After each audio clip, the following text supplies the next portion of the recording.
Welcome to Celestial Insights, a weekly podcast that brings the stars down to earth. I'm your host, astrologer, coach, and intuitive Celeste Brooks. My purpose is to provide practical, unique, and insightful guidance to help you navigate the energies of the week like a boss. Hello, this is Celeste of Astrology by Celeste, and on this episode, I will discuss the astrology for the week of May 10th, 2026. First up, I'm having a free webinar on May 31st at 1 p.m. Pacific time about Jupiter's entrance into Leo. Jupiter is the greater benefic, and we can always look to opportunities of growth in the area of our chart that it is lighting up. I'm calling this the Lion, the Witch, and the Wardrobe. So register now to learn about this transit. If you can't make it live, you'll get the recording, but the benefit of coming live is I'll do a couple hot take chart readings at the end. There's a link in the show notes, or you can go to astrologybyceleste.com and my upcoming events page. The theme of the week is Mean Girls, and there are three big things I want you to think about as you navigate this week. The first is that the asteroid Vesta will enter the sign of Aries from May 6th through June 21st. This gives us about 6 weeks to work with this energy. Vesta is one of the asteroids that allow us to bring in more feminine archetypes into the chart. The Moon and Venus are the primary feminine planetary energies, but the asteroids expand this landscape. And Demetra George has written a wonderful book about the asteroid goddesses. Vesta is one of 4 most commonly used asteroids, and she adds a layer of understanding around devotion, focus, and what we hold sacred within our inner world. Vesta takes a little over 3.5 years to move through the entire zodiac, and her glyph looks like a flame. And I always think that it looks like the Olympic torch, a fire that must be carried and protected. She's connected to the home and the hearth, but not necessarily purely in a domestic sense, although when your Vesta is activated, you may be moving. This is about the sacred fire within the home. There's also a sister archetype with Vesta, so she can reflect themes around sisterhood or even your relationship with your sister. But more broadly, she speaks to a self-contained feminine devotion. Vesta asks us, what are you committed to? What truly lights you up? And what are you willing to tend to consistently over time? It's so interesting. I am a Taurus and my sister is a Leo. My Vesta's at 15 Leo, her Vesta's at 15 Taurus. So look at your chart and see if you see something like that with any of your sisters. Or if Vesta in your chart defines your relationship with your sisters. If you don't have any, think about your best friend types.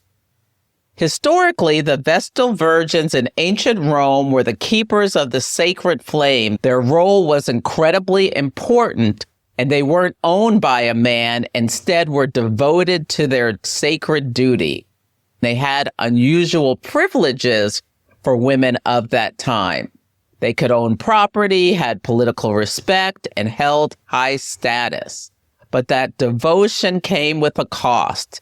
They served for 30 years, and if they broke their vows, the consequences were severe. So you can think of 30 years as very similar to a Saturn cycle. Saturn takes 29 years to go around the chart. It has to do with duty, discipline. So there's a nature of the Saturnian energy with the asteroid Vesta. It carries this duality of empowerment. And you can think like with Saturn as earned success, but there's also an intensity to this energy.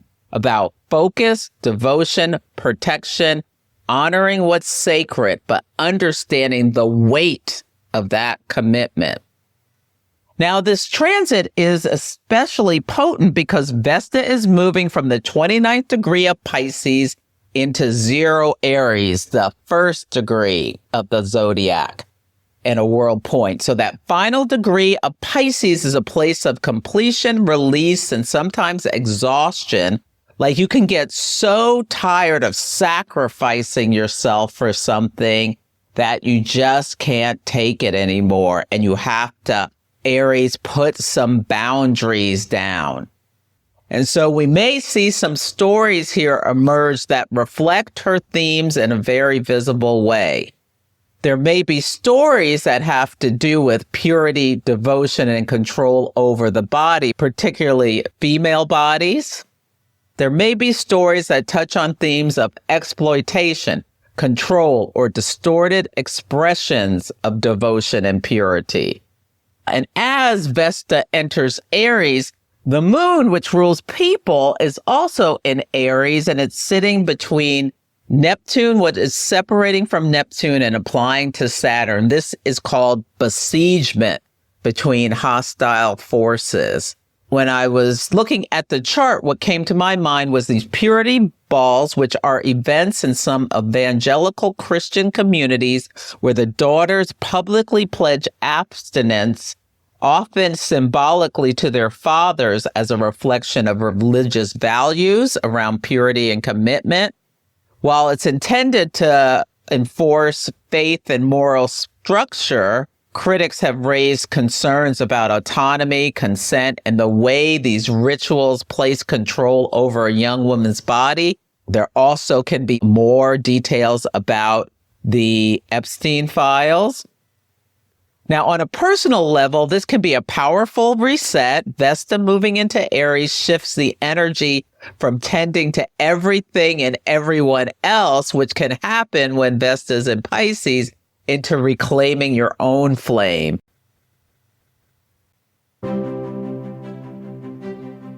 If you've been feeling emotionally overwhelmed by the intensity of the world, one of the best things you can do is reconnect with your inner light. My class, The Proper Care and Feeding of Your Natal Moon, will help you understand your emotional needs, instincts, and patterns through your moon sign, the house it's in, and aspects it's making. When you enroll, you'll also join me for 2 live Q&A sessions where you can ask questions, get chart hot takes, and more. So whether you're brand new to astrology or have been studying charts for years, this course will help you build a more grounded and compassionate relationship with yourself. Learn more and enroll at astrologybyceleste.com or check out the link in the show notes.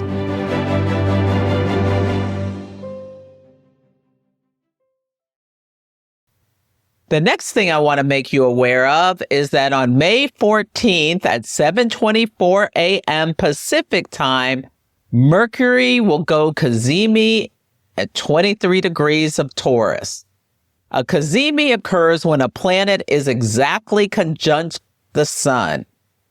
We talk about being sitting at the heart of the sun, and the Cazimi is the exact conjunction and 17 minutes on either side, so less than 1 degree. It's really tight when a planet is Cazimi, and it's thought to be fortunate.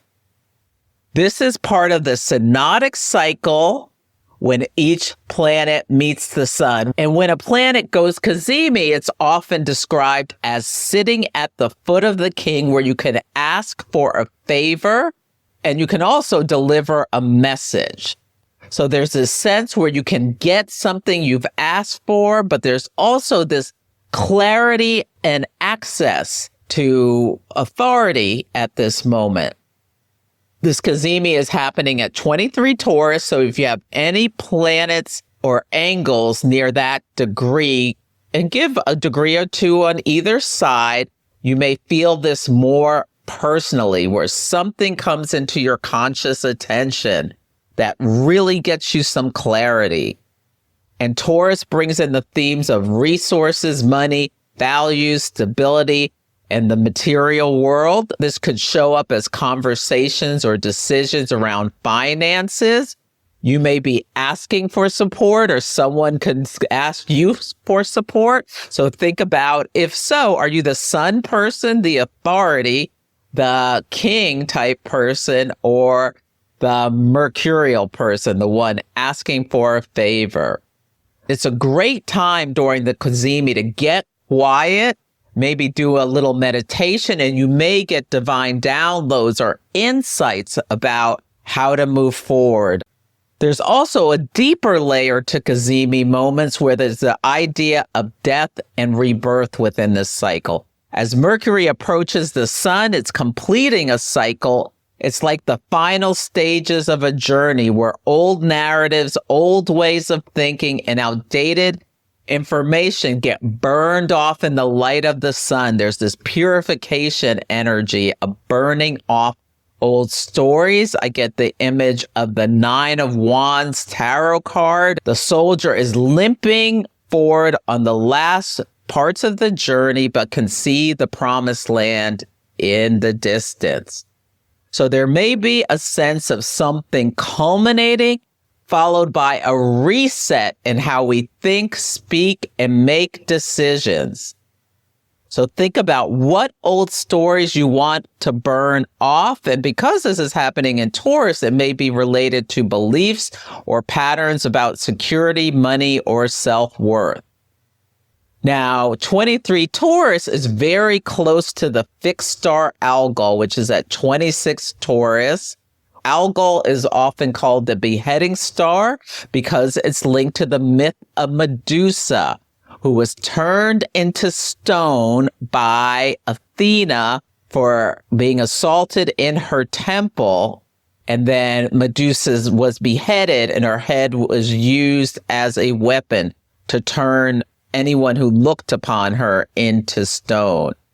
So when it's activated, which it will be at this Cazimi, we often see imagery or stories that evoke the themes of snakes. Medusa's hair was snakes, confrontation, or something that feels shocking or difficult to look at directly. So really notice what stories we're seeing. You may be watching a commercial and Medusa's a theme in the commercial.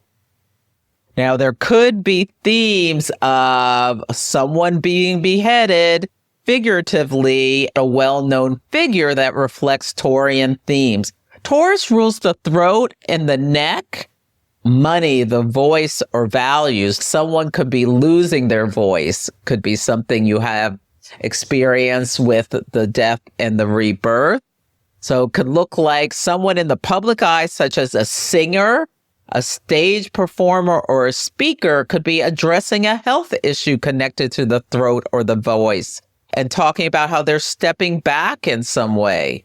You could also think about figures tied to finance, luxury, or material resources like bankers or investors or really wealthy people. Or a craft person could be part of the conversation. Someone could be passing on, and this is who we're focused in on. The sun is focusing our attention in on Mercury and Taurus, and there's themes of death and rebirth.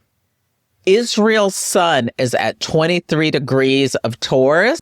There's a recent controversy about the far right in this country celebrating about the fact that they've gotten through a bill that calls for the death penalty of Palestinians who they accuse of being terrorists, and they've been celebrating with these little golden nooses. It's very disturbing, especially to me as an African American.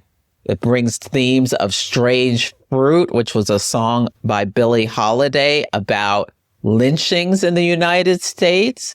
And one of the far-right ministers, his wife had a cake baked for him for his birthday with one of these golden nooses on this cake. And it's really disturbing and brings the themes of the beheading nature of that Algol star and with Mercury Cazimi, what is going to be spotlighted around this time. At the same time, the moon is in Aries, moving towards Mars, which adds heat and urgency. So there could be a lot of insight, but also intensity about what is revealed or communicated, and it could land with force. There may be some big news about the U.S. and Israel's connections and the financial themes around how we got into this conflict. No other U.S. president, despite being asked for decades, would attack Iran because they knew it was a very risky, dangerous, reckless thing to do. So why is it happening now? Is there a spotlight on something where you follow the money? On a personal level, this is a moment to pay attention to the conversations you're having and the realizations that come through. What are you asking for? What are you being asked to consider? Where are you being invited to see something more clearly, especially around your values and resources? This is a reset, and you may notice a day or two after that you're thinking more clearly. You come to a decision.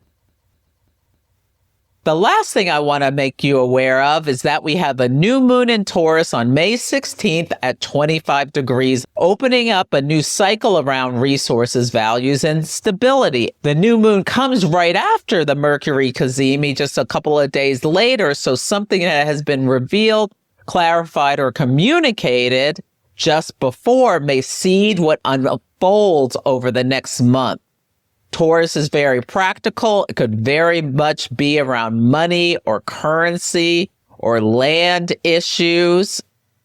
On a collective level, we may see stories coming forward about resource limitations, especially tied to the war, fuel, and the economy.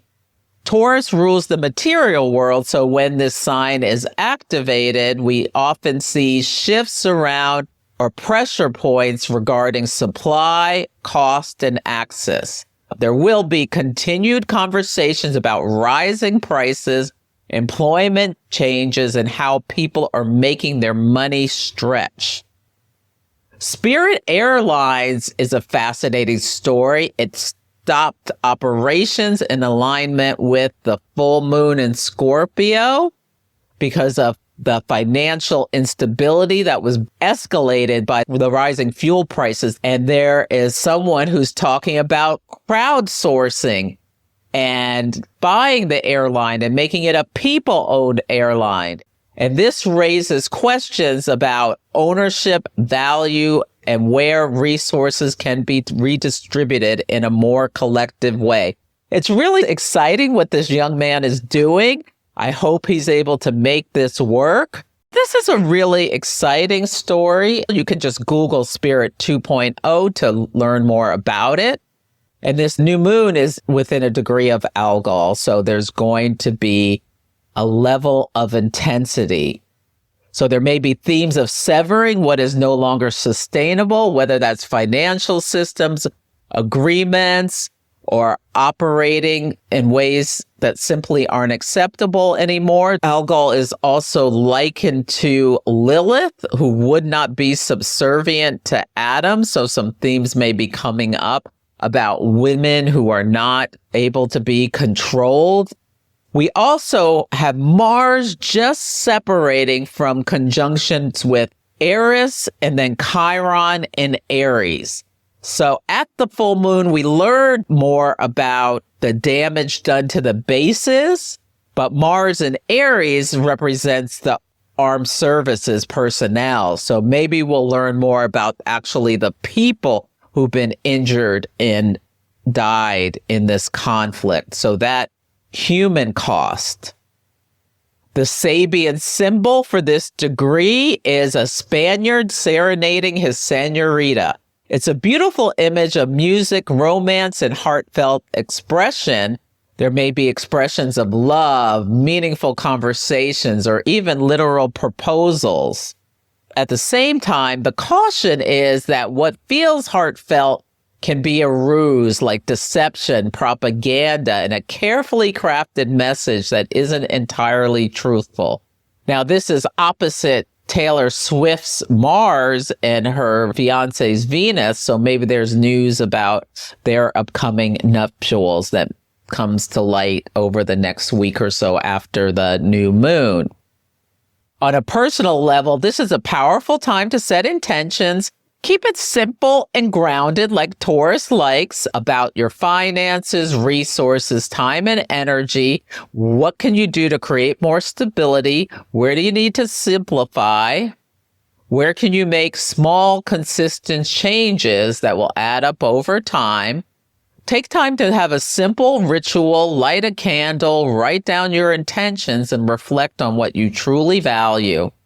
Taurus is a fixed earth sign that encourages steady, intentional forward movement over time. This new moon opens a moon phase family where the new moon with the sun and moon both at 25 Taurus on May 16th, 2026. So if you have any big goals, you can use these dates to bookmark to where you want to be 9 months from now with the first quarter moon. The sun will be in Aquarius, the moon will be in Taurus, both at 25 degrees, February 13th, 2027. So think about it. It takes 9 months to birth a baby. If you're starting something new or working on something that takes a lot of time, where do you want to be? The full moon will be on November 13th, 2027, where the sun will be in Scorpio, the moon in Taurus, both at 21 degrees. So your chart is being activated right about 21 to 25 degrees over this long period of time. There could be a story that develops that has pivot points. The last quarter moon of this cycle, where the sun is in Leo and the moon is in Taurus, is on August 13th, 2028. They'll both be at 21 degrees. So how will you be shining with whatever practical plans you put into action at that time? The theme of this week is Mean Girls, and this is a movie that follows Katie Heron as she enters a high school ruled by social cliques, especially the plastics, where power, exclusion, and reputation dictates who belongs and who doesn't. Lindsay Lohan was the star of this story that exposes group dynamics and how they can turn cruel, how gossip can spread, and how individuals can lose themselves trying to fit into a system built on status and control. And with Pluto and Aquarius, a lot of group dynamic themes are coming up to the surface.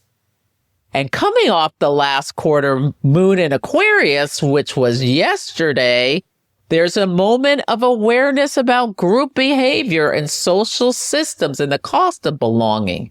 Venus in Gemini, which spreads information quickly between associates, was in a trine with the Aquarius moon, which is squaring the sun in Taurus, all at 19 degrees, which brings themes of a college campus or sororities into view. And Mars is moving to conjunct Chiron and Aries, so we can see wounds exposed around rejection, bullying, or being singled out. Something can come to light about the cruelty within groups or the pain of exclusion. And Vesta moving from Pisces into Aries, there could be a story about someone reclaiming their individuality and stepping outside of the group and refusing to keep participating in that dynamic. And the Mercury Cazimi could be like a turning point where something is revealed and brought into clear focus, like the burn book in the movie where the truth comes out. And the new moon in Taurus allows you to seed a new cycle around values. What do you actually stand for? What are you willing to participate in? And what are you no longer willing to tolerate? So there's an arc here about awareness, revelation, and then reset. We may see dysfunction within a group on a collective level, or it could just be on the personal level. So that new moon is going to bring those themes into our conscious awareness as well. If you're an astrologer ready to deepen your skills and grow your practice, I'm mentoring a small group through the mentorship program with the Organization of Professional Astrology. We'll meet monthly for 6 months to explore astrology practices, consultation skills, and building a sustainable business.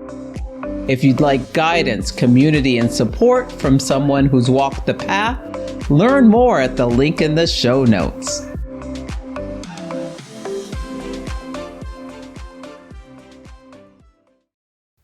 On Sunday, the word of the day is tribal. The moon enters the mutable water sign of Pisces at 10:39 a.m. Pacific time. Great time to get quiet. The water signs are mute.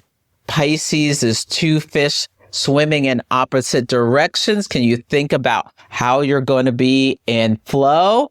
The Pisces moon will square Uranus and Gemini at 0 degrees of both signs. So you may get some words to the feelings. Uranus awakens us. Gemini is an air sign, so you may have an aha moment. Now, the Taurus sun is sextile Jupiter and Cancer. They're both at 20 degrees. Sextiles are opportunities. And in yin signs, the water and earth signs, there can be an internal making your own magic. But there could also be a spotlight on how resources are used, and Cancer can be a very insular, tribal energy, and there could be some spotlight on some kind of leader trying to secure resources for a specific group that leaves others feeling left out, with Venus sesqui-square Pluto in Aquarius. The moon will also meet the North Node at 5 Pisces, so there's an amplification of Pisces energy, whether it's a lot of rain, deception, compassion, spirituality. Notice what group focus there is. On Monday, the word of the day is mystic. Mercury in Taurus will semisquare Neptune in Aries, so there can be a subtle tension between the grounded, practical thinking of Mercury in Taurus and the intuitive, imaginative, and enthusiastic energy of Neptune in Aries. On Tuesday, the word of the day is gossip. The moon in Pisces squares Venus and Gemini, both at 22 degrees. So this can be internal tension about emotions, Pisces, and communication, Gemini. And these are the feminine energies in square. So someone can be feeling a lack of connection, belonging, or love. And this is also classic, hearing something behind the scenes, like someone's in the bathroom stall and they hear the people in the bathroom talking about them, because Gemini spreads information, things slip out, it could get exaggerated, and Mercury is nearing its end of its cycle, so its communication can get a little sloppy or unfiltered. Someone could hear something that was said, then the moon enters Aries at 5:03 p.m. Pacific time. They are angry, mad as a hornet, on the warpath after they hear something. And it could be like a parent hearing their kids bad-mouthing them, or the vice versa.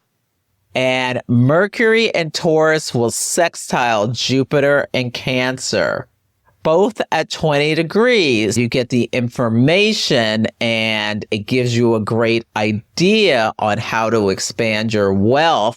But with the Aries moon, there feels like A, there's some kind of new start, and B, there's something where deception is being revealed, because the Aries moon will meet Neptune at 3 degrees on this day.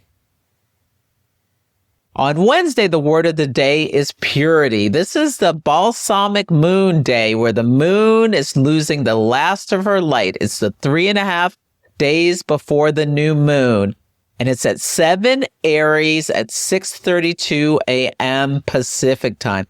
Great time to go within and get quiet. Vesta will enter Aries on this day at 9:12 a.m. You might find yourself thinking about what are you devoted to. And I'm getting purification by fire imagery. And the moon will meet Saturn at 10 degrees of Aries. It is going to be like a really big summer of heat and fire. So you may be thinking about proactively what some things you can do to prepare. On Thursday, the word of the day is burn. This is the day that Mercury is Cazimi at 23 degrees of Taurus at 7:24 a.m. Pacific time. Great time to get quiet. You might get great ideas. The moon will travel through a little bit of a difficult path. It will meet Mars, then Eris, the goddess of chaos, then Chiron in Aries, all at the end of the sign. So there can be this theme of crisis and decay where you really need to burn off old stories and slow down and start making a plan when the moon goes into Taurus at 7:30 p.m. Pacific time. A time where you think about your resources, how you can be more practical. If you started something new, how can you stick with it and help it grow? On Friday, the word of the day is drain. The moon in Taurus will square Pluto in Aquarius. This can bring subconscious themes about resource scarcity to your conscious attention. They're both at 5 degrees. Airlines are canceling flights one after the other after the other. There could also be some big news that comes out around banking. Pluto in Aquarius is quincunx the South Node in Virgo. I wrote down this is like poop dropping on people's heads from a height. So think about if you're sitting in the airport and you see the flights go away. The South Node is a drain. It's like systems kind of going down because of themes outside of your control. We could hear more about the cruise ship that has the hantavirus, where people are stuck on this cruise ship. As I'm recording this on Tuesday, May 5th, Cinco de Mayo, they're stuck on this cruise ship. People have died. It's a very scary situation for these people. On Saturday, the word of the day is squander. Mars meets Chiron at 28 degrees of Aries. This can be when we're finding more out about people who've been harmed. Be careful with fire and knives and weapons of any kind. This energy could be a fight goes ballistic between two people and their relationship is beheaded at the new moon in Taurus at 25 degrees conjunct Algol, which is at 1 p.m. So Mars transits come in a little early. So a couple of days before, there can be the fight that leads to some new start at this new moon. So be careful not to behead yourself, especially around Mercury Cazimi. Now, this new moon in 25 Taurus is square the president's Mars in Leo. And it also activates the vice president's chart. So we'll see what happens over the moon cycle. It's right at the president's midheaven within a degree. So he is going to be, and his performance is going to be in quite a bit of focus.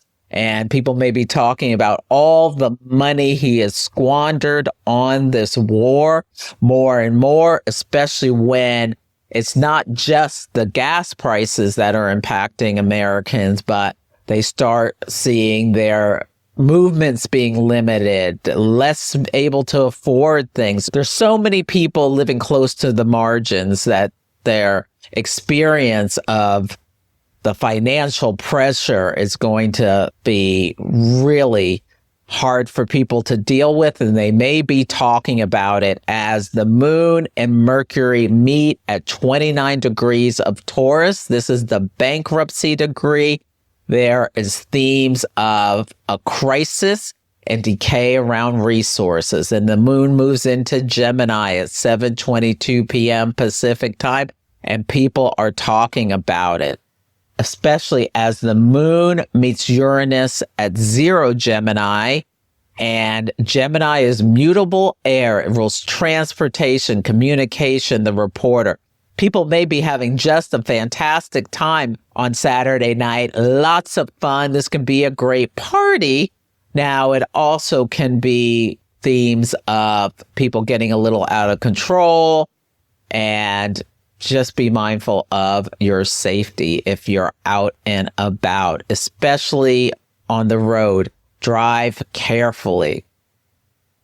So that's it for this week's episode. If interested, sign up for the Jupiter and Leo workshop. Feel free to email me at celeste@astrologybyceleste.com with any astrology in action stories. Take care, and I will catch you next week. Thank you for listening to Celestial Insights. To learn more about my work, please visit my website, astrologybyceleste.com, where I offer personal readings, horary consultations, cosmic coaching, group events, and classes to help guide people to higher levels of fulfillment. You can also find me on Instagram, YouTube, TikTok, and Facebook at Astrology by Celeste. If you enjoyed Celestial Insights, please help others find the show. Follow, rate it 5 stars, or write a nice review. I would so appreciate it. I'm astrologer, coach, and intuitive Celeste Brooks, and I'll be back next week.